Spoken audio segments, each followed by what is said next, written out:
Hi అండి. అందరూ ఎలా ఉన్నారు?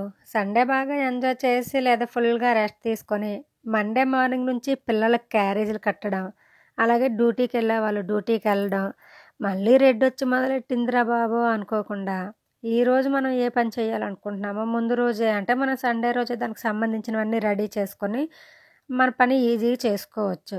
ఇక నేనైతే మండే మార్నింగ్ అయితే శివయ్య పూజ చేసుకుంటాను కదా! దానికోసం అయితే మామూలు రోజు కంటే కొంచెం ఎక్కువ శ్రమే ఉంటుంది.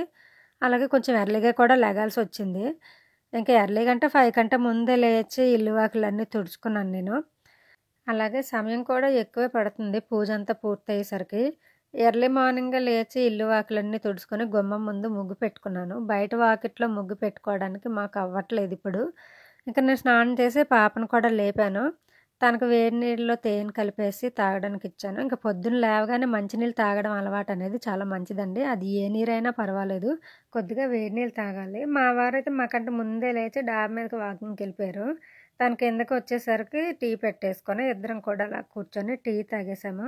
ఇంకా పాపనికి టిఫిన్ పెట్టాలి కదా! ఆ అమ్మాయికి టిఫిన్ కోసం అని చెప్పి సేమియా ఉప్మా, అలా మధ్యాహ్నం భోజనంలోకి తోటకూర, అన్నం కూడా పెట్టుకొని వంట పూర్తి చేసుకున్నాను. వంట గాని లేట్ అయిందనుకుంటే ఆ అమ్మాయి బస్సు వెళ్ళిపోతుంది. అందుకే కొంచెం ముందుగానే లేచి ఈ పనులన్నీ పూర్తి చేసుకుంటాను. 'పుష్ప' సినిమాలో డైలాగ్ ఉంది కదండీ! "ఒక్కటి తక్కువైంది పుష్ప" అనని. అలాగే ఈరోజు నా వంటలో అయితే కరివేపాకు తక్కువైంది. ఒకప్పుడు మా పెరట్లో కరివేపాకు ఉండేది. దాన్ని నేను చాలా మందికి ఇచ్చేదాన్ని. ఇప్పుడు మా పెరట్లోనూ కరివేపాకు లేదు. అలాగే నా వంటలో కూడా కరివేపాకు లేకుండా అయిపోయింది. కానీ మనం ఆడవాళ్ళం మాత్రం ఒకటి తక్కువైనా, ఒకటి ఎక్కువైనా సరే ఎలాగోలా దాన్ని మేనేజ్ చేసి వంట చేసేస్తాం కదా! వంట చేయకముందు చాలా అనుకుంటాము. టిఫిన్‌లోకి ఇది పెట్టుకోవాలి, కూరలో ఇదేసుకోవాలి, ఈ రకం చట్నీ జేసుకోవాలని. కానీ వంట దగ్గరికొచ్చినప్పటికి మాత్రం ఏదుంటే దాంతోనే సరిపెట్టుకుంటాం కదా! ఇక మా పాప, మా వారు వెళ్ళిన తర్వాత పూజ చేసుకోవడానికి ఇల్లంతా మాప్ పెట్టుకొని, గుమ్మాలకు పసుపులు రాసుకొని, అలాగే మామిడాకులు కూడా కట్టుకున్నాను. నాతో అయితే చాలామంది అన్నారండి, స్నానం చేసిన తర్వాతే ఇల్లు, వాకిలి ఊడ్చుకోవాలి, అలాగే ముగ్గులు కూడా పెట్టుకోవాలినని. అలా అయితే అందరికీ ఇది అవుతుందా? ఒకసారి మీరే ఆలోచించండి. పెద్ద పెద్ద ఇల్లులుంటాయి చాలామందికి, పెద్ద వాకిళ్ళుంటాయి. అలా వాళ్ళు స్నానం చేసిన తర్వాత ఆ పనంతా పూర్తి చేయాలంటే ఆళ్ళకి ఎంత టైం పడుతుంది? అలాగే ఆ బట్టలన్నీ కూడా మళ్ళీ దుమ్మయిపోతాయి. చాలా వరకు బట్టలు తడిసిపోతాయి. ఆ తడిసిపోయిన బట్టలతో మళ్ళీ ఆళ్ళప్పుడు పూజ చేసుకోలేరు కదా! లేదనుకుంటే మళ్ళీ స్నానం చేసి కూడా పూజ చేసుకోలేరు. అంత వీలవ్వదు కదా అందరికీని. ఇలా అన్ని విషయాలు గూడా మనం పట్టించుకోకూడదండి. మనం ఏదైతే స్నానం చేయకుండా పూజ చేసుకోకూడదు. అలానే మనం స్నానం చేయకుండా దేవుడి గదినైతే ముట్టుకోవట్లేదు కదా! దేవుడి దగ్గరైతే ఏం క్లీన్ చేసుకోవట్లేదు కదా!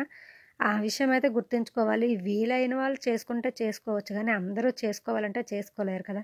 ఇలా పనే రోజంతా చేసుకొని ఉంటే ఇంక బయటికెళ్ళి, ఆఫీసులకెళ్ళి, ఉద్యోగాలు చేసుకున్న వాళ్ళందరూ ఏమైపోవాలి? అది ఎవరి వీలుని బట్టి ఆళ్ళు పెట్టుకున్నదండి. నా విషయానికొస్తే మాత్రం పూజ ఎంతసేపు చేశామా, ఎంత ఆర్భాటంగా చేశామా అన్నది కాకుండా, ఎంత ప్రశాంతంగా చేశామన్న విషయాన్నయితేనే నేను చూసుకుంటాను.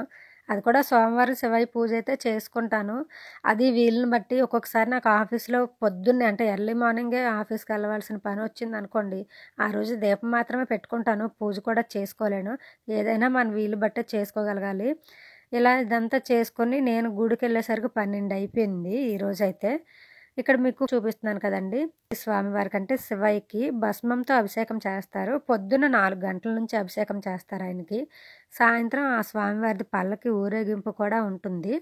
ఈ ఆలయం ఏంటంటే రాజమండ్రిలో ఉంది ఈ స్వామివారి ఆలయం. ఇక నేను గుడి నుంచి ఇంటికొచ్చి మధ్యాహ్నం భోజనం చేసుకున్నాము. ఉదయం పెట్టిన తోటకూర ఉంది కాబట్టి సరిపోయింది. రైస్ మాత్రమే పెట్టుకొని తినేసాము. ఆ భోజనం అయిన తర్వాత కొంచెం బట్టలుంటే మడత పెట్టేసుకున్నాను.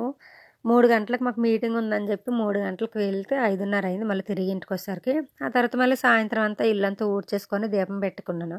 ఈలోగా పాప వచ్చింది. తనకు కొంచెం శనక్కాయలుంటే ఉడకబెట్టేసి ఆ అమ్మాయికి పెట్టేశాను.